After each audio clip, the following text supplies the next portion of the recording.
We just can't seem to get away from the bad news, from the doom and gloom of recession is coming, from the banking crisis, from the banking collapses, from interest rates potentially going up further, from inflation rising. There is something bad at every turning point that we can see.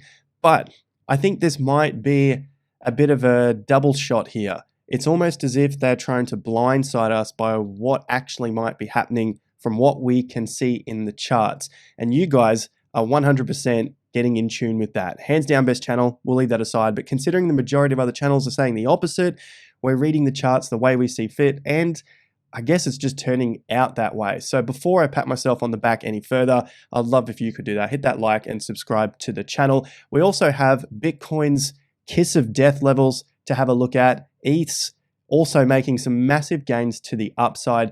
And of course, I also want to get through the real estate markets, which are putting in gains according to the data, not just my own properties that are going up when everyone said they were going to collapse by 30 or 40%, but the data itself is going up in Australia and in the US. So without further ado, smash up the like, check out our free Discord down below. And if you want to get involved with our trading groups, trading altcoins for gains, for honest gains, then check out the links in the description and subscribe to our free crypto and economic report. That is in the top of the video description right here. All right, guys, let's start with these news headlines. JP Morgan Chase, Jamie Dimon says the banking crisis is not over yet. I'm only going to look at this one. The main reason is where we've seen the banking crisis, right? It was absolutely a nothing burger on the charts, and the markets are now at even higher prices. I've showed you that day after day. While the majority of people are calling for a collapse and this banking crisis isn't over, I would say that this is a call from, are they smart money? They're basically the leaders out there. They want this to sound worse than what it is. And yes, the majority of people are feeling it in the economy, in their own lives, but the charts and where we go to make money in the markets are doing the opposite. So I think it's kind of that blindsiding headlines where they're trying to keep the masses in fear until it's too late, meaning until the prices rise a lot further and they all start to feel safe. And then the masses get into the market when it's too late, when a lot of the big gains from the lows have already happened. And these headlines don't help, because when it's at the peaks, these guys, Jamie Dimon and such, talk about how bad everything is, or they talk about how good it is, but people often get it confused with what's actually going on in the market because they don't study charts. In the case of the house price index here, year over year, I've posted this on Twitter, so go and follow me over there because I post this quite regularly looking at the real estate market. This is the big one we need to focus on if we are trading cryptocurrencies. This is where the money all flows to. And when the show is over, when the pyramid scheme in the speculation on land, housing, real estate, whatever you call it in your jurisdiction, in your country, whenever that is over, shit hits the fan. It's over. So I'm not a perma bull, but I'm just realistic with where we are in the cycle. And we've got a little bit further to go in this cycle. You can see for the house prices in the US, although they have not increased like they did in 2021 and early 2022, they're still up 5% year over year. Okay, 6% the month before, 8% the month before, 9.8. This is how the media skews the data. They say the prices aren't rising like they once did. No shit. How can house prices rise 20% year over year like they did for several months there? It's unbelievable. It can't happen. So maybe we drop even further. Maybe we drop to 1 or 2%. That's still pretty significant after a huge, huge pump in the US, UK, Western developed countries like Australia. And now in Australia, just yesterday, we saw our interest rates pause. So we haven't gone up this month. We'll see what happens in May. But for now, Reserve Bank of Australia halts rate rises after 10 consecutive months. This chart is epic here from Michael's Twitter account. So it's my brother, also has a YouTube channel. This shows using TA a lower high signal forming. You can see that the market was getting weaker on real estate. Check out that lower high. Isn't that just absolutely beautiful right there? And you can see it just drop off. Doesn't mean that we're in a dire bear market that is going to collapse and never have any gains again. because you can see we did go negative for a few months, -2. You can see here for August, September, October, but we put it a higher low. This is one of the best signals that you can have in a market. So remember the old higher lows here and the lower tops to tell you that the market's coming to an end. And then what do you know? We've had a positive month. We're back in the green for real estate gains. No one else is seeing this for some reason, but the real estate prices are stabilizing, and in some areas actually increasing. And for overall Australian national average monthly data, it has actually increased in Australia. I'm noticing that with my own properties as well, and I'm looking for more properties and have just bought another property just to let you know that I am in the market. And my properties from last year and what I'm looking at now, the last year one increased, and the one now I suspect will increase in the next 12 months if this trend is on track. So the real estate market is up. Let me know in the comments section how it's looking in your area, if you can take a nice broad snapshot of what's going on over there. I'd love to hear about it around the world. Now, onto the markets, onto the SP 500. We look at some breadth thrust indicators in yesterday's video.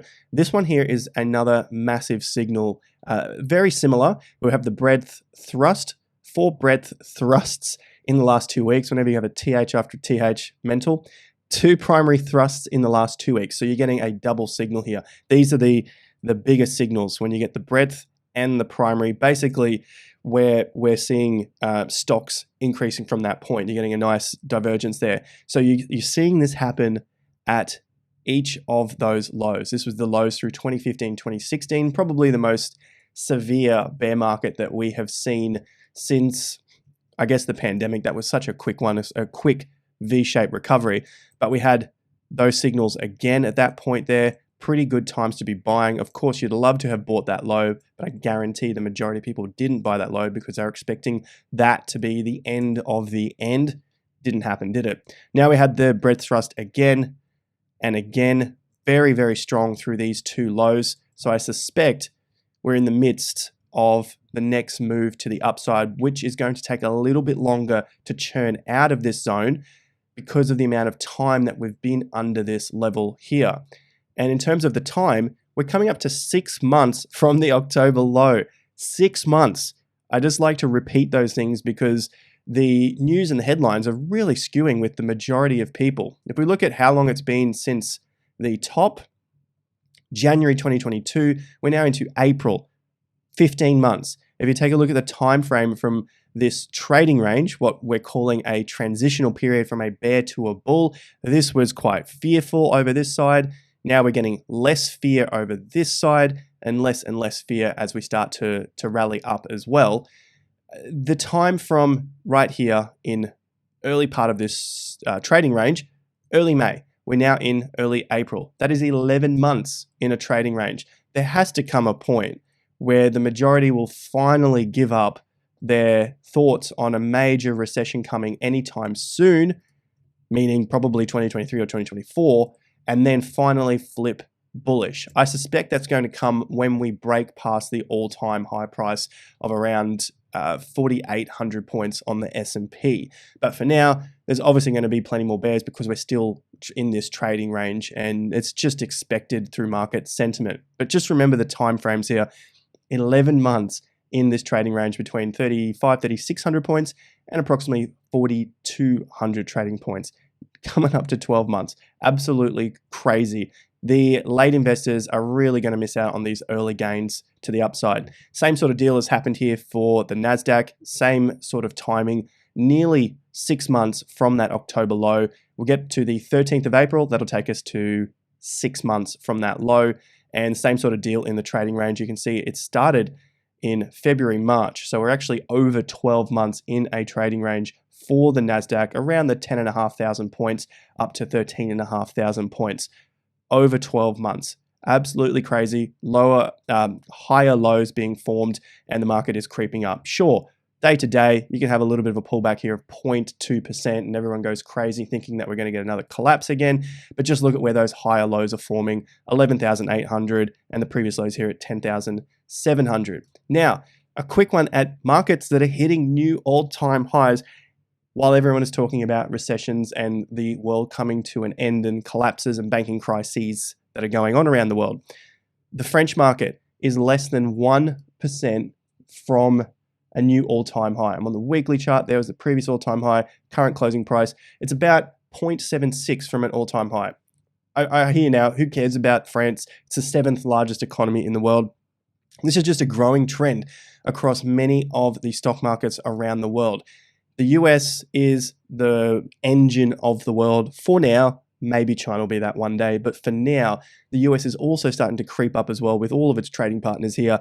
France is getting close to hitting new highs again. Remember, we just had new highs in March before we had the banking collapse here, just for that week or two, and the market springboarded out of those zones, bouncing off those previous tops.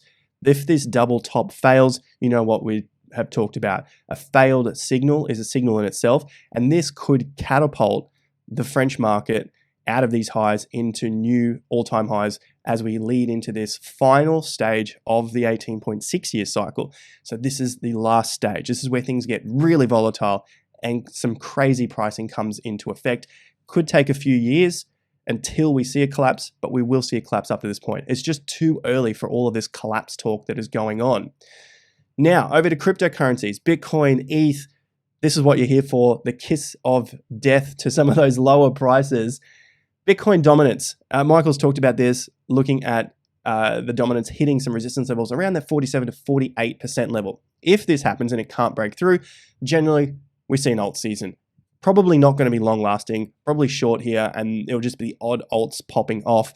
But there's going to be some decent gains there, especially if you know how to trade. So go and check out the link in the top of the video description. These are our members regularly making solid profits. They're posting their gains here, and they keep it honest, and they post some of their losses as well. You can see there's a fair few gains here, 170%, 36%, and 28% there. All honest there. So if you want to go check it out, link in the top of the video description to sign up for our newsletter, and we'll let you know when the next opening is for the workshops, for our free trading workshops as well.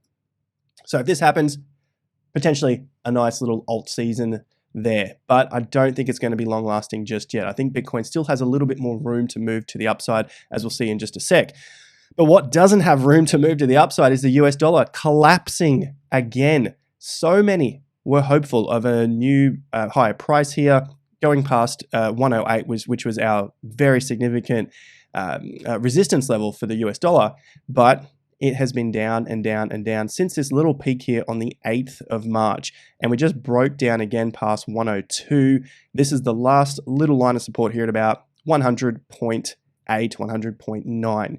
So if we get past that 100, probably going to start to move down quite quickly to about 99. It sounds like small numbers, but when you are working in the world markets with trillions of dollars, not just billions like cryptocurrency or millions, but trillions, these figures go to generally 3, sometimes 5 decimal places. So it might not sound like a lot when you're just reading at 101 or 102 down to 99, but there is a lot of money going through these markets. So down to that downside, should we break past 100.8, probably looking somewhere about 99 to 99.5.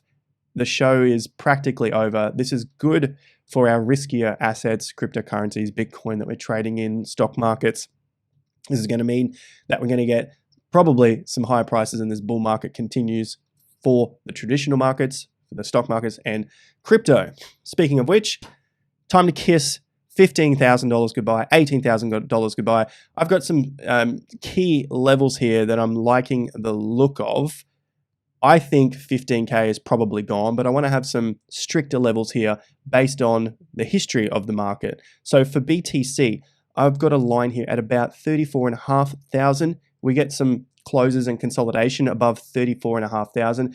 That is our 50% level from the all-time high to 0. So 69,000 is the top. Split that in half. That's your 34,500. And you can see that the market was getting held up with closes above that level. Yeah, it dropped down, but over that course of May, June, July of 2021, that first little bear market dip, the closes kept coming back above. You can see just here how close it was during that period of trying to hold that level. And then eventually a couple of weeks down, but then a really big spring up. So 34,500, I think, is going to be a pretty solid level here for the market. If it gets there, I would be looking for probably not going to see those teen numbers again, probably not even under 20K, but to keep it conservative, let's kiss 15K goodbye. We've kissed $10,000 goodbye. We've kissed $12,000 goodbye. That's gone. All of those big bear market targets, I think, are completely out the window. And should we get consolidation above here, kiss 15. Personally, I'll kiss $18,000 goodbye. But if we get above the major 50% here, which is the bear market low to the all-time high, 42,200, and the lower swing top, where it was basically the last point to dump BTC, then if we get there, I would definitely be kissing any of these sort of levels here, 18,000, 20,000, probably not even 25. But just to do some measures, should we get into this level of around 35K to the downside? So the reason why I'm kissing those levels goodbye, to the downside from 35,000, so we hit that, goodbye to 15K. Can it get to 15K from that point? That's got to be a drop of nearly 60%. Bitcoin typically doesn't do 60% once it's had a reasonable rally. You can see from the 13,900 level that it did in 2019, this is the drop I'm looking at here, around 50%. Yeah, right around there, around 50, 55%. So there is the possibility it can get into that 18K zone, but probably unlikely. This was a pandemic and we did drop past that 50%. I'm not trying to bet on us finding another black swan pandemic event, so I'm not going to be looking at that. If that happens, we get cheaper prices, but I can't see that happening at this point. And if you were to bet on a black swan event, then it's not really a black swan event. A black swan is when it's something that no one sees. But basically, back to those percentage levels, if we get a move up to 42, basically this level here around $48,000 to $50,000, to the downside, 60% takes us to around 19,000. That's why I'm kissing 18,000 goodbye, because to the downside, it's unlikely we'll see 60%. Maybe we'll see a 50% like we've had in the past, and that would take us really cleanly to about 24 to 25,000, which are the previous tops here. So it makes sense if we were to see that, a big bear over several months, starting to drop the prices should we get that high. But for now, we've got to wait and see whether Bitcoin can break out of this 28 to 29,000. So far, it's doing a reasonable job, just holding its ground like it did in April of 2019. We had that first pump up. There were several weeks here where we just held about 3 weeks, and then the market went on another rally again into June. This time, maybe we only go into May, but this is looking pretty decent compared to what we're seeing right now. So keep these levels on your chart. That's a significant low, significant area for the market to get above, another significant top here in May 2022. All of those areas around that mid-30 range, which we've talked about for weeks now, that kiss the 15K goodbye. You're not going to see a new cycle low. We get above this on the next pump, somewhere around 42 to high 40s. Kiss any of this sort of zone goodbye underneath here. I don't think we'll ever get back into this yellow zone either for BTC. As for Ethereum, we are going on another solid run. We're now hitting $1,900. We're breaking to new fresh highs. I'm kissing $800 goodbye once we get to the similar sort of area to BTC. Remember, this is the lows of January, and then the cycle low when the market dumped from May in 2021. So getting into that zone is going to be nice and strong for ETH. It's now above the log downtrend and putting in higher lows. You can see that's the same sort of level here for Bitcoin. So we're looking for those same support and resistance levels. Kiss an $800 goodbye. From here, I don't think ETH is going to go back under this low of 880, so I don't think we're going to see it. But this is just a nice clean level to say, look, it's met some of the criteria of getting back above key support zones that is seen in the previous cycle. So that's going to be a nice, strong area for BTC.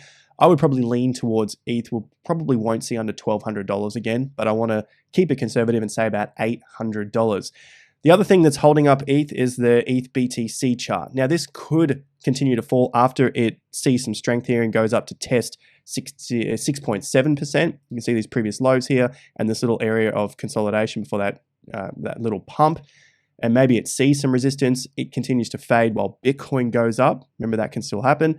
And at some point, I think we'll get a low later this year for the ETH BTC chart. Let's continue just to watch that and see whether we do get that low a little later in 2023. Got to get my years right there. So BTC, kissing 15K goodbye. very soon. I mean, I've already kissed it goodbye, but just for a nice clean number here, in about 20% time, 22% gone. It's over. And I'd love to see it get to the 40K region. I'm not going to go into that ultra bullish stage just yet. It's a bit too early. But if we can get to that mid 30s on this next pump over the course of April, May, great. All those bears, they're going to be loving it if Bitcoin starts to drop back. You'll hear it in the headlines. Forget them. I think they've lost. I think they're really, really lost for now. They'll have their day again at some point. Guys, thanks again. Hit that like, subscribe to the channel. That's a huge overview of the markets. Let me know your thoughts, questions, concerns in the comments down below. And I'll see you guys here at the next video. Hope you had a great day. The surf was amazing. Maybe I'll see you out there. But until then, take care and peace out.